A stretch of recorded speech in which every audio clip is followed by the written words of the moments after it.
Hey there, this is Ryan Eckert with Peak Endurance Solutions.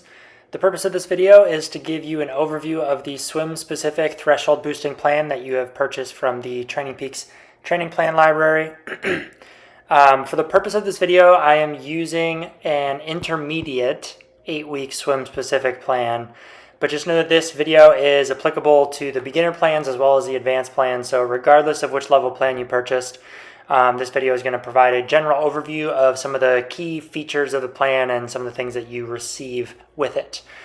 The major difference between the beginner, intermediate, and advanced level plans are just going to be the session frequency and the total training volume, and then some of the intensity levels of the swim sessions. So typically some of the beginner and intermediate plans are only going to have 3 sessions per week, whereas an advanced level plan might have 4 sessions per week. And as you go from beginner to intermediate to advanced, the total volume of each training session goes up a little bit, and the total volume of the intensity contained within some of the sessions will go up a little bit as well. But in general, the plans are pretty much the same in terms of the basic features and the content that you're going to receive.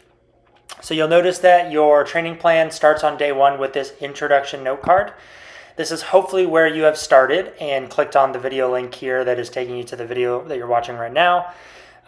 So once you're done reviewing this video, you should have a good understanding of the basic features of the plan and what to expect as you approach this plan and you start to complete some of the sessions within. What you're going to want to make sure you do first is get your resting heart rate. So you can do this a few different ways.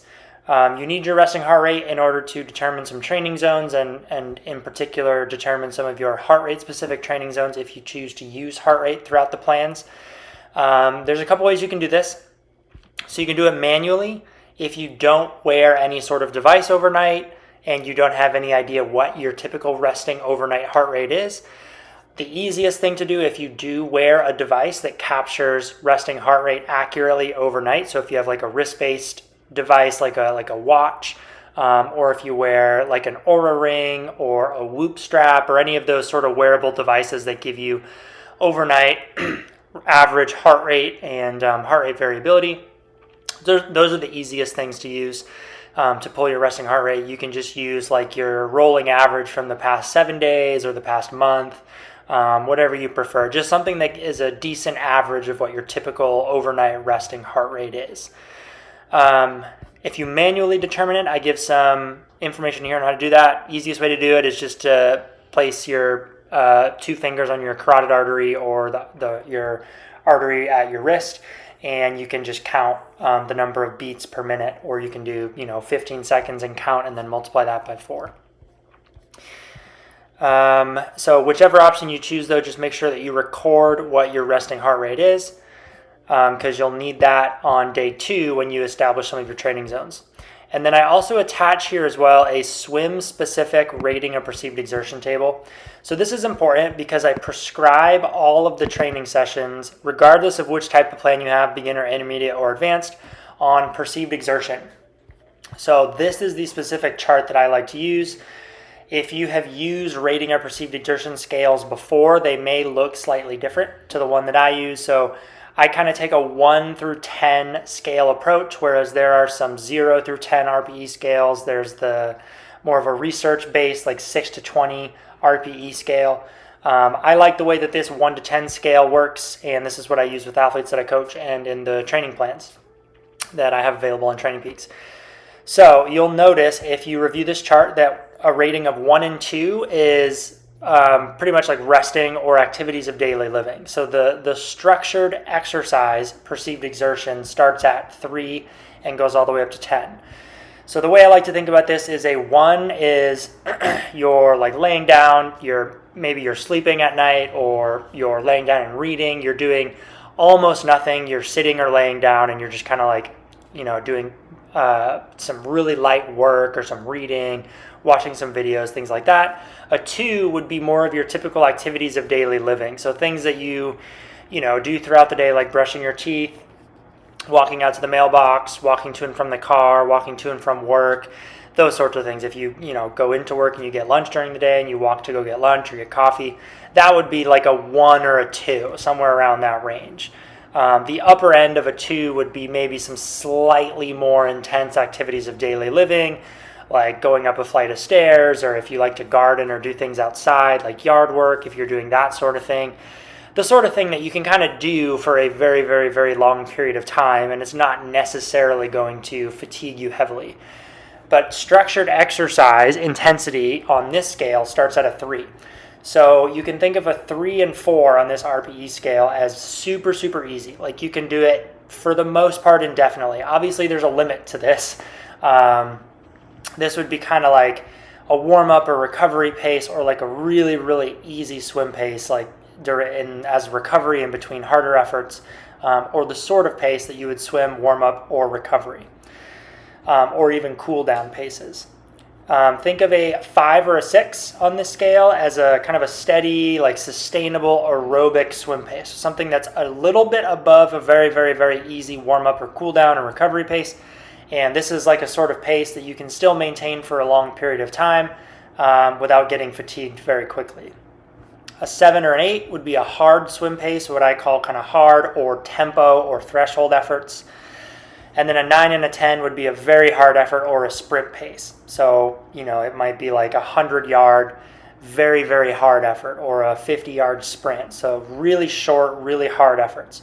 So this is the scale that I use, and you'll notice that throughout the training plan, that is the way that everything is prescribed. So for example, if we look at this first easy swim, you'll see that I will indicate, a lot of the times I'll give a perceived exertion number, like I'll give a number of 3 to 4, 5 to 6, 7 to 8, but sometimes I will just use descriptors such as easy.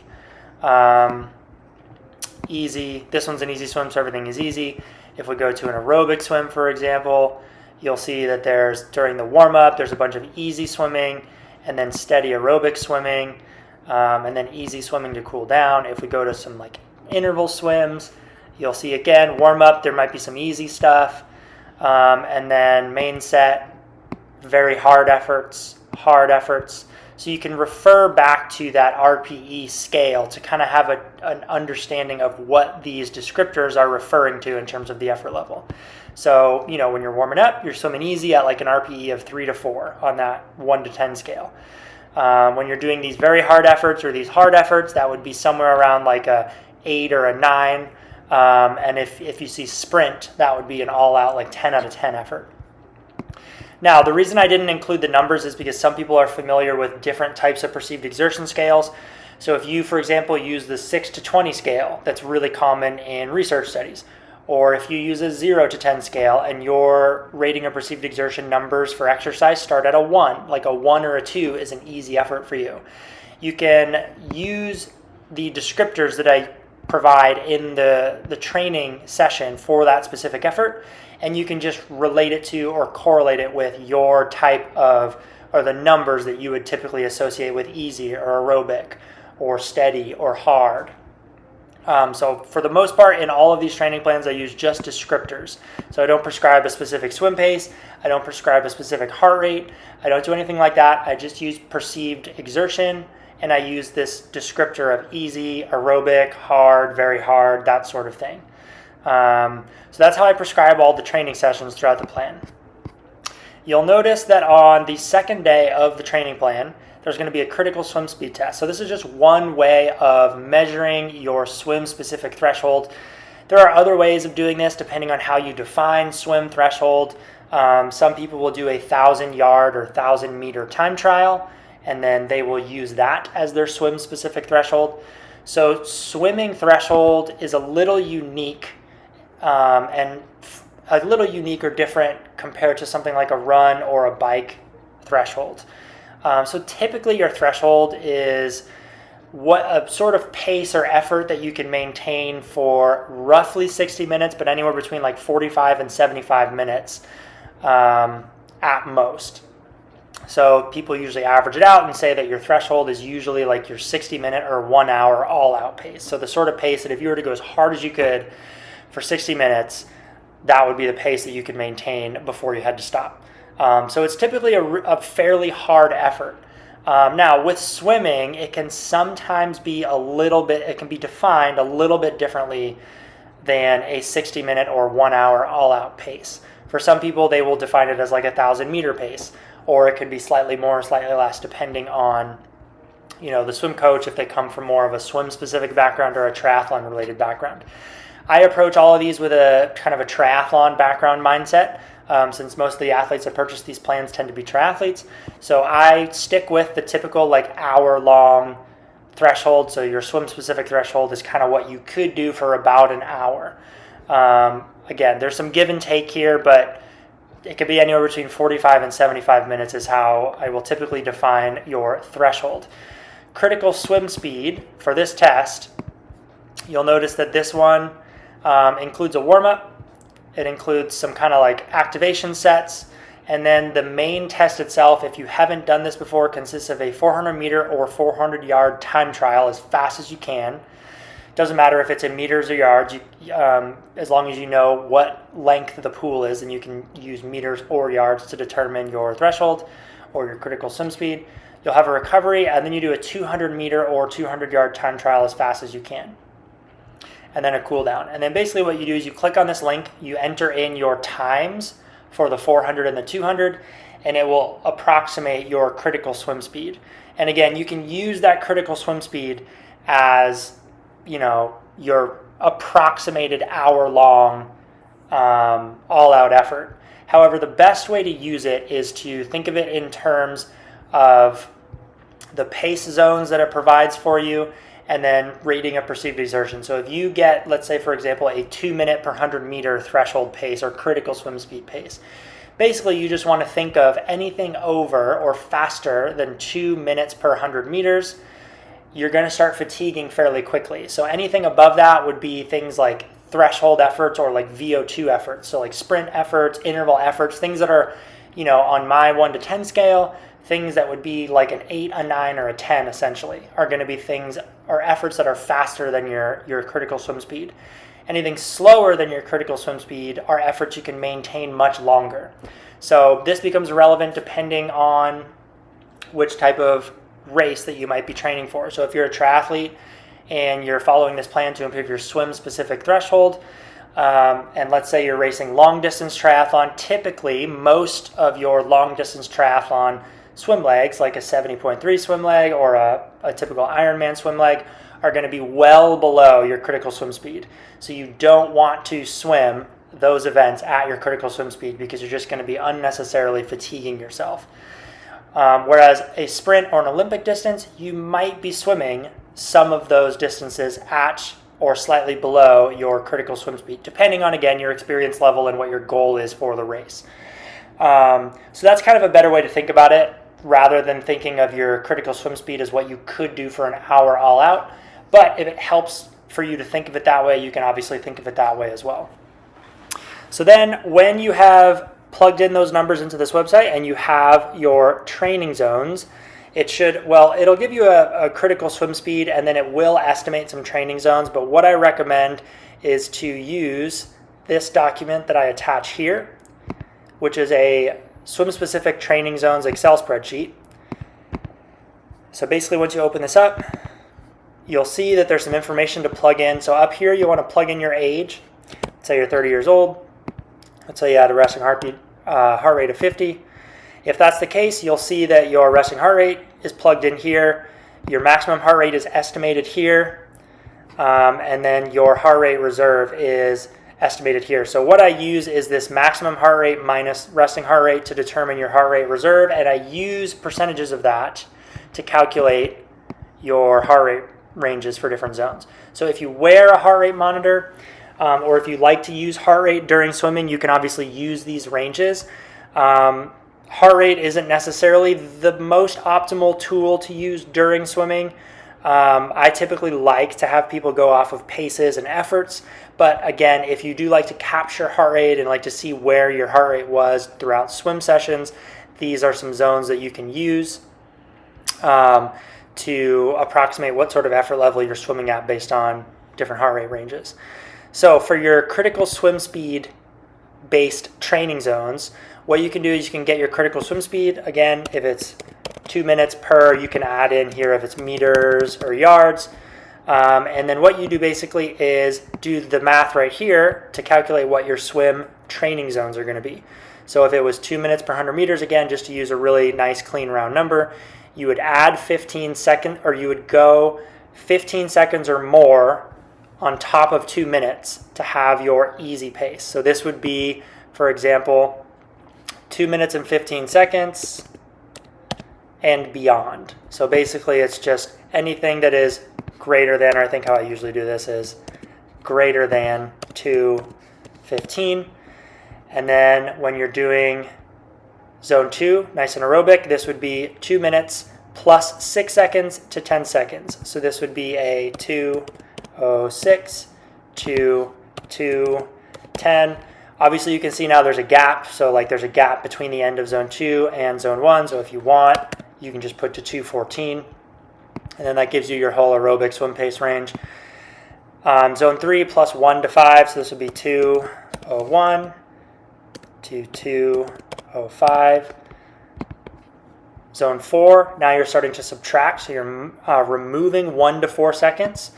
So this would be, if you're removing just 1 second, it would be 1:59, 1:56, and then basically anything less than or faster than 1:56 would be a very hard kind of sprint or VO2 max style effort. So this will give you some idea of pace ranges. And as you become a more developed swimmer, sometimes it's easier to use swim pace ranges. As you develop, different gears in the water, you can swim slower and swim faster, and your effort correlates with going slower or going faster. If you're more of a beginner, sometimes you might only have a very tight range of paces you can swim at, where your effort doesn't change quite as much when you drop your swim pace a lot versus increase your swim pace. So if you're a little bit more of a beginner, that's where going off of perceived exertion and just easy, moderate, aerobic, hard, very hard sprint, that's a really good way of pacing efforts as opposed to using pace. But as you become more advanced as a swimmer, you can start to use pace ranges, and you can start to even look at heart rate as well.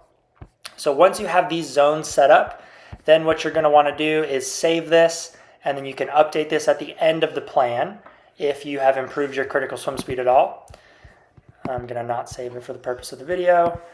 And then once you have those zones, you basically want to go into your settings on your athlete account and put those zones into your Training Peaks training zones. So I give a link that Training Peaks has provided that shows you how to set these up. You can set them up manually, again, using the zones that you just set up using this Excel spreadsheet. If you have a very particular way you like to set up your swim zones, then you're more than welcome to obviously set them up however you would like. But this is just a nice template to use that's going to work for most people. So then once you have your training zones all set up, then you'll notice that the remainder of the sessions are going to be the traditional swimming sessions. So there's going to be easy swims, aerobic swims, interval swims. Eventually you might start to see some tempo or threshold style swims. So the majority of the type of swimming you're going to see is going to be easy, aerobic, tempo, and interval style swims. And all of them are obviously working on different components or aspects of your fitness, and they all kind of go together and build upon each other so that at the very end of the 8 weeks, you'll do a final critical swim speed test and see if your critical swim speed has improved at all, which hopefully it has over the course of this specific 8-week plan. And again, each of the swim sessions are in the description. You'll see the entire swim set.